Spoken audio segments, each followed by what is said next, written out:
On a scale of 1 to 10, how efficient are you at airport travel? An 8.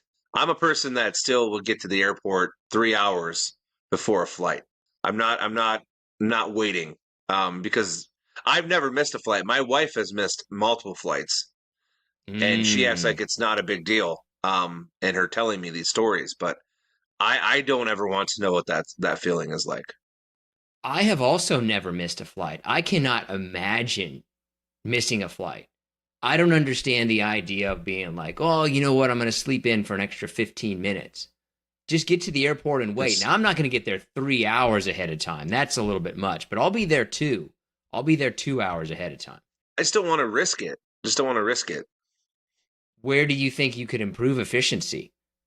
I mean, I think I'm pretty efficient. I mean, I have it mapped out well ahead of time. I mean, where we're going to park, or what door we're going in. If there's multiple doors, the easiest way to get to our gate. I always allow for like 30 to an hour for security, and I've actually never waited in a security line longer than like 10 minutes. People have these horror stories. I've never waited longer than 10 minutes. Are you actually like looking up the gate and the terminal and the map ahead of time? Now, I'm not going that far. Yeah, I mean, you're old enough to remember this. I remember like when you didn't have phones. So like I would go on AOL the night before and have a handwritten piece of paper, like MapQuest back in the day, but like of an airport. And I would, gate A26. Well, it's going to be 15 minutes that way or 25 this way. So of course I'm going to do the 15-minute route because it gets me there faster. Okay, I think you've gone a little too far. I think that's a little Maybe. bit too far if you're mapping out the route ahead of time, right? Like you're not the problem that I have with you mapping out the route ahead of time is you're not really preparing for variables. I don't think that you've got enough room there to just adjust on the fly. Like you're being too rigid. You got to have a little bit of go with the flow in you, and I don't know if you have that. I don't know if you're really an 8. You might be like a high 7. Okay. I will. Here's just a small example of my preparedness. We were flying somewhere. We had like a 30-minute layover in Charlotte, and if you've ever been to the Charlotte airport, the terminals and the gates are pretty far away from each other. I had it down to the minute, and we had 3 minutes to spare. I had us at 4 minutes to spare. Oh, Like cruise ships are a whole different thing. Like I will get to the port the night before, just not to have any variables that I can't. I think that's the thing. You can't control like what's going to happen at an airport or a flight or a security line or anything. Like so, I can only control what I can control, and I can control being on time. I would give myself an 8. I think where I could improve is I'm putting away my ID in the backpack and taking it out too many times. Like I don't have a good system for when the ID is going to be in the pocket and when it's going to be in the backpack to make sure it's not going to get lost. I think that's where I could really improve efficiency. I mean, once again, I have it in the front of whether I have a carry-on or a backpack or whatever. I have it in the front. I have the passport ready, even with my ID and the passport. Can't that's a rookie mistake. You can't have the ID and the passport in the same place because if you lose one of them, you've then lost both. That's a rookie mistake. That's a rookie mistake. I'm just trying to share my level of preparedness. That's all. That's But you're that's not probably being right. prepared. That's not right. That's not being prepared. That's being ill prepared. Because if you lose I one of those, you then lost both of them. That's not. That's you're down to a 6. You're down to a 6 in my book. I'd almost can't drop you down get to a 3. That's a rookie. That's a rookie mistake. here. Okay, when you get so you say you get there 2 hours early, so you probably have an hour to spare. What do you Yeah. do in theory with that hour? Well, I walk around and I look at all the various different shops and try to find the soda that I want to buy to take on the airplane that I'm not going to end up drinking. I get a soda and a water, and I don't drink either of them because I don't want to get up to the bathroom. But I walk through all the various shops and I look at things that I'm not going to drink, try to get the exact soda that I want, and then I look at books that I'm not going to read or buy. All right, well let's do some shout outs because it's been a week or so. So we'll start off with Richard Adams. William Hall, Karen Hughes, David Thompson, John Ward, David Kelly, Stuart Little, Carol Hall, David Millen, and Betty Kelly. Good old Betty joining us on YouTube one of these times. Thank you to all of you. Oh gosh. Well, there's been a lot that's happened in the last 2 weeks. I don't even know where to start. Artemis came back safely. And what you said a few weeks ago when I brought up Artemis has stuck with me, you douchebag, because you're absolutely right. And it was when you said, "Oh, great, like we're going to the moon. It's been 50 years, so we've actually gone backwards." I've thought a lot about that comment, and you're absolutely right in what you said, by the way. Well, thank you. We've done nothing in 70 years except that. It's like we should be going above and beyond, right? Like we just went back to the same place we've already been to.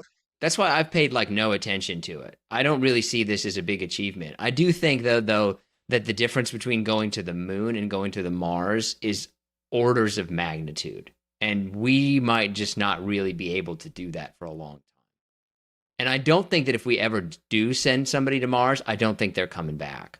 That's a good question. If you could be the first person to, land on Mars, do whatever, but know that you're not coming back to your family, would you do it? No.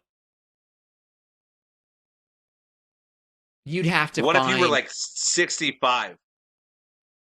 Oh, something would have to happen that I was older and I didn't have a family. Like, I think that you would have to find a very certain circumstance of person to send them to Mars. And what I think is very difficult is that, like, it seems like it would probably be an older person. And would they then be physically capable of doing this? So maybe we just aren't ever going to get there. I mean, until we would eventually get there, but like until far, far in the future. I don't think it's going to be like we're going to go to Mars in the next 20 years. Hey, though, one of the most unnerving sights are those photos that the Artemis crew took, like pointing back, like they're near the moon and they're taking photos of Earth, and it's like, dude, there is nothing. I mean, the universe. I mean, we're nothing, right, compared to the universe. It's insane. This is why I sometimes really believe that we're living in a simulation. That, like, this all can't be real. Like, no. Like, no. There's not a giant ball of gas 93 million miles away and a universe that's 93 billion light years across. Like, sometimes I really wonder if we're living in a simulation. But anyway, I polled the audience about the airplane question. So I polled the audience. Yeah. So I polled the audience. 7% say 1 to 3. 24% say 3 to 5, 54%, so a vast majority of people say 5 to 8, and 15% say 8 to 10. I don't think that many travelers are that efficient. I think some people are overestimating their efficiency at the airport. Yeah, I mean, I think middle of the road is probably where most people are going to be for sure. And in my opinion, if you've even had to have a plane hold up for you, like you're at the airport, but you've called and they're waiting for you to get to the gate, you're automatically a 5. I don't care about your history flying. You're automatically a 5. Oh, I think you're automatically a 1. I think you're automatically a 1 if you've had, I think that's too generous of you. I think you're automatically a 1 if you've had to have the plane wait for you. I mean, now there are circumstances, but we're just saying if it's an average, regular, trip, and you're late, sure, F it. I'll take him down to a 2. I'll give him a 1 point. Okay, that's fair. All right. So one more airport question: are you the kind of person that a lot of airports have, moving sidewalks or moving walkways, or they have like trams in the airport that take you from gate to gate? Do you take those, or do you just, hoof it and walk fast to get to your gate? Not only do I not take the little tram, like moving escalator thing, I'll take the stairs. I'm going to be sitting on my butt for hours. Like, I'm going to go ahead and get some physical activity. Are you just going to stand there? Like, are you just going to stand on that thing? I mean, I have. I mean, I usually walk with it, which in hindsight kind of looks a little dumb because Yeah. like you're walking on a walking sidewalk that's already moving faster. Yeah, but I will. I mean, I'm not above it. I actually like escalators uh, myself. So I'm, sure you want to move me. I'm fine with that.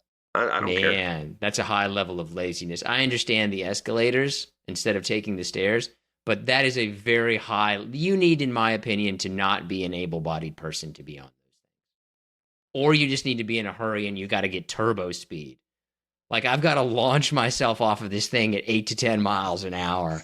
I would love to, at an empty airport, go dead sprinting down that and just see what happens.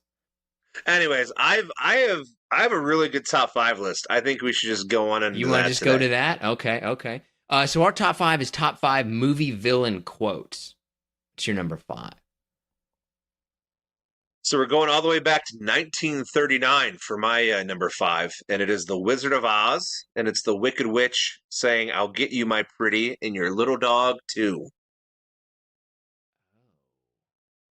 I thought you said you had a really good top five. You're going to start I off mean, with that? Never would that even cross my mind.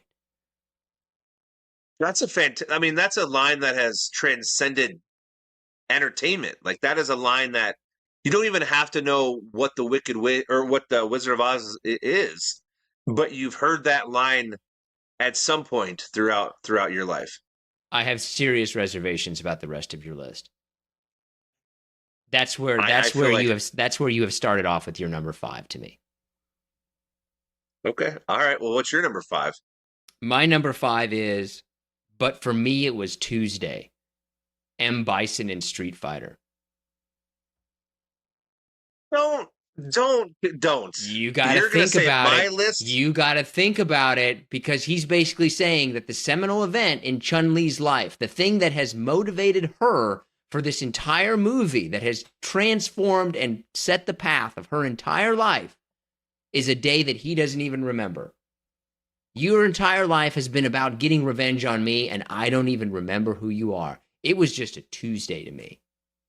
That's a villain thing. Yeah, I mean it's a solid quote. I just don't know.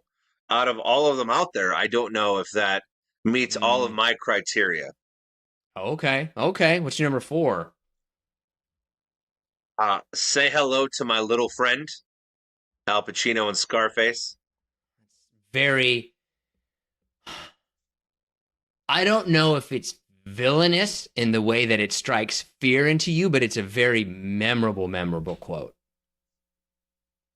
I mean, you can argue if he's a villain or not in that movie, but I feel like there are no good people in that movie per se.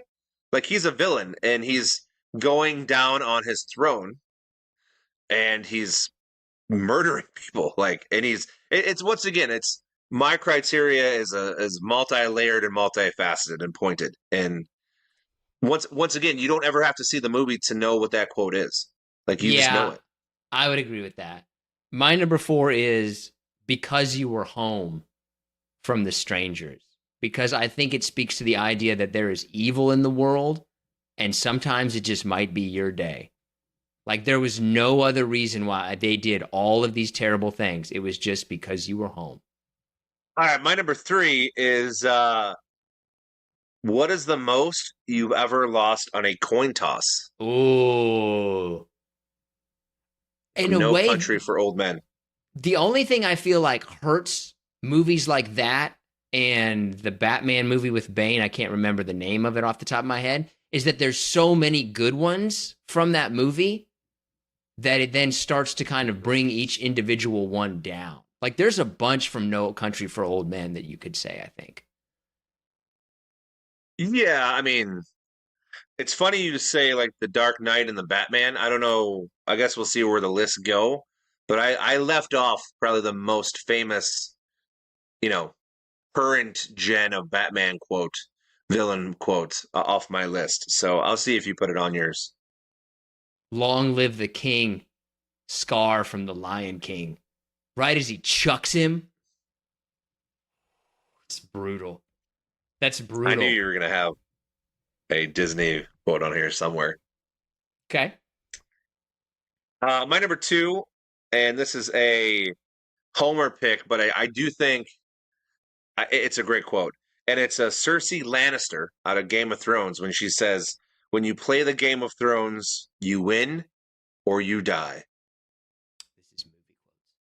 That's not a movie. It's a TV show. Whatever. It's a quote. If you're gonna be that much of a stickler, then I will flip flop that, I suppose. Even though I love that quote, and that's a fantastic show. If you haven't seen it, see it. My number two then will be "Why So Serious" by That's the pretty Joker. good. Yeah, I think that there's just so many from that movie that it brings it down. That the individual ones don't stand out as much as they should. Uh my number two, all I am surrounded by is fear and dead men. Darth Vader. Technically not a Okay. movie quote. Technically not a movie quote, but so that when I read that in a comic book gave me chills. It's like, whoa, Wait. that's a So hard you're not line.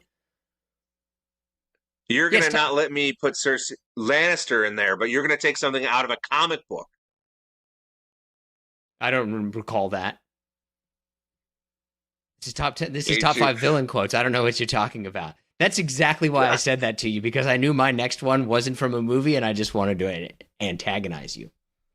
I hate you. You know what? I'm putting Cersei Lannister back at number two. All right, Do you're what you gonna do want. that. If you want your list to be wrong, that's fine. Darth Vader is a movie character though, so Cersei Lannister is actually a character from a book. So mine is technically more correct than yours. Well, speaking of Darth Vader, my number one is "I am your father." Yeah, that's. I think that is so iconic that it actually gets overlooked. It's so Okay. like people forget how. I don't think that people realize because I'm a bit of a Star Wars nerd. I think at the time when that happened in like 1977, that was a shocking movie moment for people. It wasn't 1977 because 1977 was the original Star Wars. I think it might have been 83 or maybe 81. I'm not entirely sure of the exact time that Empire Strikes Back came out, but I bet that blew audiences away. That was like the reveal in Psycho. Like people were like, "What?" Oh yeah. Let's see here. I'm trying to see how wrong you were. Empire Strikes Back came out in 81. 1980. Oh, 1980, that would make sense. What about what's the third one? Empire Strikes Back and then the Return of the Jedi. I'm going to go 83. Return of the Yes, 83. Remember? So now that we're picking like when things happen, remember when you got all mad that I didn't play your invention game? No, that was a long time ago. That I was love bringing I that back forgot. up. What was your number one? Oh, I Am Your Father. Yeah. My number one is I did it 35 minutes ago. Ozymandias from Watchmen. That to me is the best villain quote because I think that's like, no, this isn't a movie. This isn't a game. I'm not some like monologuing movie villain here. I already completed this. It's already too late for you. Your list is all over the map, but I'll go with it. I've never seen The Watchmen either, so Oh, I guess I forgot you didn't watch good movies. You're probably over there watching Grandma's Boy. what's wrong with Grandma's Boy? It's my wife's favorite movie. Nothing. She has terrible taste in movies. Truly terrible taste in movies. I mean, you don't even watch movies or shows. I'll read comic books. Do you have anything in your Because they honorable got mention? I meant to put a bunch in my honorable mention, but I forgot. There's tons of them. No. The only honorable mention I had was the Batman one. Why so serious? Okay, just to clear, have you painted your nails? They are painted, yes. Okay. I can't explain it other than I'm a girl dad and they wanted to paint my fingernails and I will do whatever they need me to do. I completely understand that. I would just wash it off 15 minutes later. Well, I'm trying. Let me put it that way. Okay. I'm working on it. It's really hard to do a thing about top 5 movie villain quotes when you have painted nails. That's all I'm going to say. And I'm not, if you like to paint your nails and you're a man, do whatever you want. I don't care. I am simply making fun of John for having painted nails. Because John is not Why? Because right. It's just you. Why? Because right? I'm a dedicated father who wants to make my daughters happy. Was I supposed to tell them no? No, but you're supposed to wash it off. Like I'm going to wash it off 15 minutes later. Don't you chew your nails? Actually, you're going to get lead poisoning. I don't know. Wow, good memory. Actually, you know what I did is I went out and I defended my world championship Saturday night. And then I came home, had pizza. The girls wanted to paint my nails, and I said, sure. That was my Saturday. It was a great Saturday. See, you did it on purpose just to try to get your wrestling career in this, didn't you? That was the whole plan all along. I'm going to paint my nails so I get to bring up my wrestling. I told myself I'm not going to bring up the weather. I'm not going to bring up my basement. You just did. But I am going to bring up wrestling. Okay. Isn't WrestleMania coming up? It is this weekend. Looking forward to it. Okay. All right. What's the big match? Night 1 will be Cody Rhodes versus Randy Orton. Night 2 will be CM Punk versus Roman Reigns. Oh, who's the champion? Cody Rhodes and CM Punk are the 2 main men's champions. There's 2 champions? How can there be 2 champions? Are you telling me wrestling is fake? Goodbye, Nick.